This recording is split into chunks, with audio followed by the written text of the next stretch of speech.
Good morning, I'm Abhyuday Shrestha, and these are the headlines for this hour. Central and provincial governments at loggerheads regarding their jurisdictions. Chief Minister of Province 2 accuses federal government of apathy towards implementing federalism. Parliamentary Committee sanctions bill on citizens' right to shelter.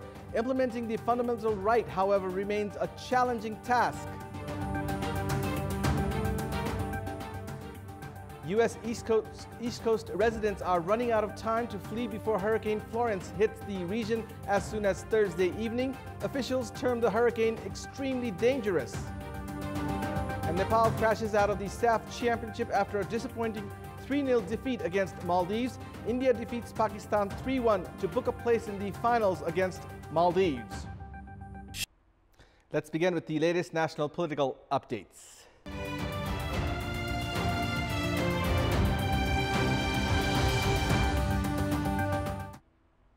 The meeting of the Inter-Province Council, which was postponed by Prime Minister KP Sharma Oli after becoming angry towards the demands of the chief ministers, which included having the chief district officer under the provincial government. Distance is growing between the provincial and central governments regarding their jurisdiction. The impact of such differences is now being seen in the performance of the provincial governments. The chief ministers of all the 7 provinces who had met in Pokhara last week had demanded of having the chief district officers, CDOs, under the provincial governments. The CDOs, who operate under the central government, still have around 3 dozen rights. The rights ranging from maintaining peace and security to issuing citizenship certificates, passports, and ensuring border securities are secured with the CDOs. The chief ministers have been lobbying to have the existing mechanism scrapped or to have the CDOs under their authority, saying the CDOs have appeared stronger in many instances and that they do not follow the directives. The CDO of Dhanusha had rejected to follow the directive of Province 2 government regarding citizenship certificates. Law Minister Gyanendra Yadav had to stage a sit-in protest in the same province after the Rashtra Bank was opened on the day which was declared a holiday by the province government. The chief ministers had prepared to put forth such grievances at the meeting slated for the 9th of September. However, Prime Minister KP Sharma Oli had postponed the meeting, saying he was not consulted and is yet to set another date for the meeting. In addition to this, the chief ministers are discontent with the federal government regarding the deployment of officials without any coordination with the provinces.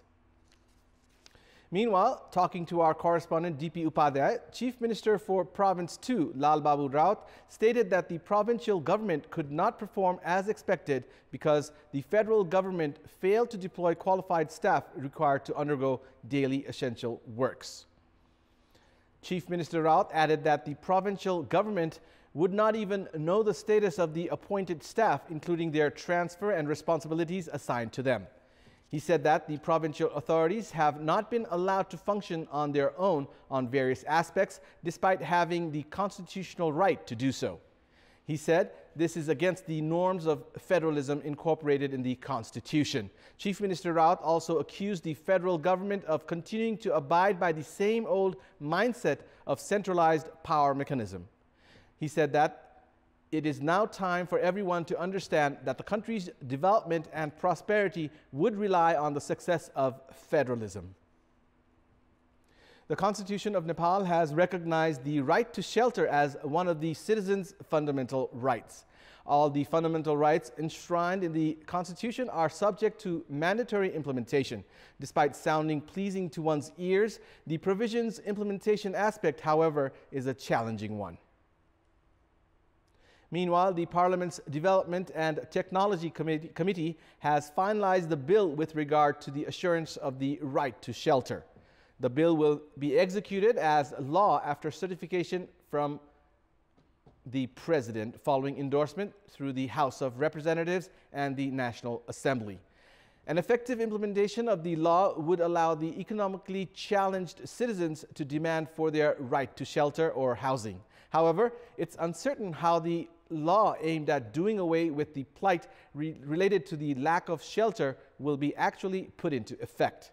The provision is to definitely add a significant financial burden and accountability on the part of the government. Likewise, the state will need to undergo a huge preparation to ensure proper shelter to every citizen in need. But ironically, the government does not even have any record on the number of people without shelter as of yet. The trend of breaching public land has rendered the government with only a limited amount of space for settlement.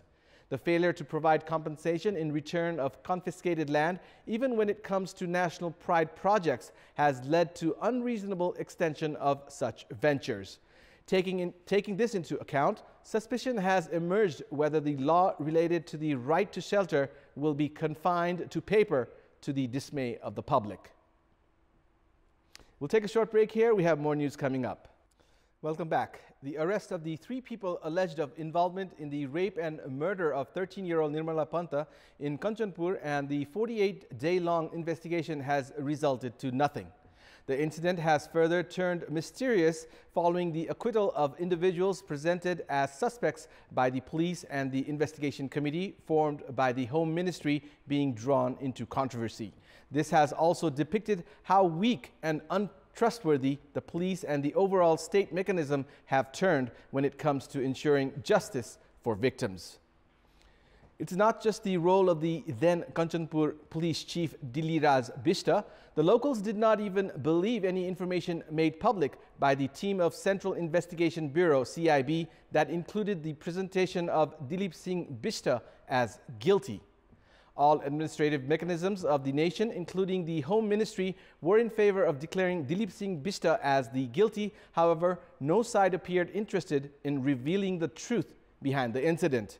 The resignation of Under-Secretary Birendra Kesi, a member of the investigation committee formed by the Home Ministry, citing there is no chance to drag the perpetrator to prosecution, is a proof of the scenario.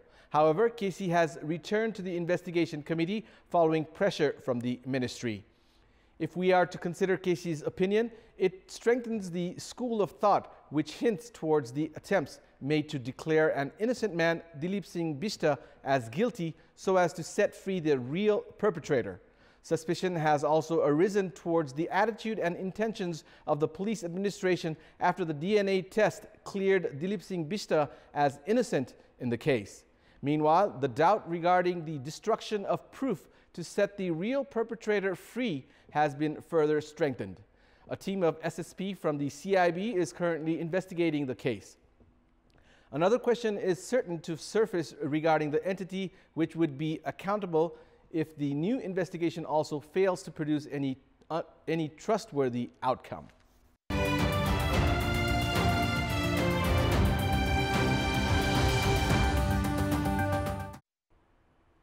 For the development of a province, the provincial government must have the support of provincial parties. Parties must assist the government with its unity, coordination, and collaboration. However, the general public of Province 7 have been dissatisfied as the government has not been able to produce results. In this context, we had asked the leaders and cadres of various parties and the public how has the coordination been between and within the political parties at Province 7. Let's take a look at what they had to say. Public voice. एउटा दलले चाहिँ राम्रो किसिमको नीति कार्यक्रम ल्याउँदा अर्को दलले चाहिँ यसलाई नकारात्मक टिप्पणी गर्ने जसले गर्दाखेरि प्रत्यक्ष रूपमा जनताहरुबाट विकास निर्माणबाट चाहिँ वञ्चित भएको अवस्था छ। आफ्नो सोझो कसरी गर्ने भन्नेतिर चाहिँ नि दलहरु लागेको मैले देख्दछु, नेताहरु लागेको म देख्दछु। त्यसकारणले त्यति चाहिँ चासो आपसमा मिलेर अनि राम्रो किसिमले चाहिँ कसरी जाने भन्ने खालको चाहिँ त्यस्तो चाहिँ देखिदैन। सामान्य तरिकाले पनि एक मन्त्रालयको अर्को मन्त्रालयसँग सम्पर्क नहुने लापरवाही गरेको सामान्यतया देखिएको छ। जुन दलले जितेर गयो त्यो दलले मैले 5 वर्षलाई म्यान्डेट पाइसके। अब 5 वर्षलाई जनताले मलाई अनुमोदन हामीलाई अनुमोदन गरिसके हुनाले अरूको सायद त्यति सान्दर्भिकता नरहला भन्ने आशा विभिन्न ठाउँमा गरे आशा देखिन्छ।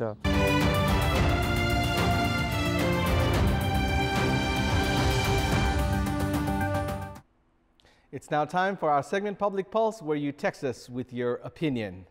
Public Pulse. And here's the question. What's your take on the government distributing inflated compensations for land acquisition for development projects? Your options are A, popularity stunt, B. Attempt to foil the project, and C. Lack of scientific evaluation. The voting is on. Type in EWS, select your option A, B, or C, and send it to 34001 to share your opinion with us. And it's time now for sports news. Sports news. Nepal's hope of reaching the finals of the SAF Championship for the first time has ended after suffering a 3-0 defeat against Maldives. In the semifinal played at the Bangabandhu Stadium in Dhaka yesterday, Maldives took an early lead after skipper Akram Abdul Dhani scored in the 9th minute of the match, making good use of the free kick. The match was halted near the half-hour mark for about 30 minutes due to heavy thunderstorm. The Nepalese defense looked vulnerable in the soggy field, but strikers Bimal Ghartimagar and Bharat Khawas created several opportunities to score but failed to convert. Maldives took a 2-0 lead after Ibrahim Wahid scored in the 84th minute. Wahid added another goal 2 minutes later and sealed Maldives' 3-0 victory over Nepal. With the win, Maldives has advanced to the finals of the SAF Championship. Meanwhile, India has also progressed to the finals, defeating Pakistan 3-1 in the second semi-final played yesterday. The SAF Championship final will feature a clash between India and Maldives on Saturday at 6:45 p.m. Nepal time. And before we wrap up, here's a look at the top stories once again. Central and provincial governments at loggerheads regarding their jurisdictions. Chief Minister of Province 2 accuses federal government of apathy towards implementing federalism. Parliamentary Committee sanctions bill on citizens' right to shelter. Implementing the fundamental right, however, remains a challenging task. U.S. East Coast residents are running out of time to flee before Hurricane Florence hits the region as soon as Thursday evening. Officials term the hurricane extremely dangerous. And Nepal crashes out of the SAF Championship after a disappointing 3-0 defeat against Maldives. India defeats Pakistan 3-1 to book a place in the finals against Maldives. And that's all for the moment. Our next English bulletin will air at 11 this morning. Keep watching Kantipur Television HD for more news and entertainment. Thank you for watching. Have a good morning.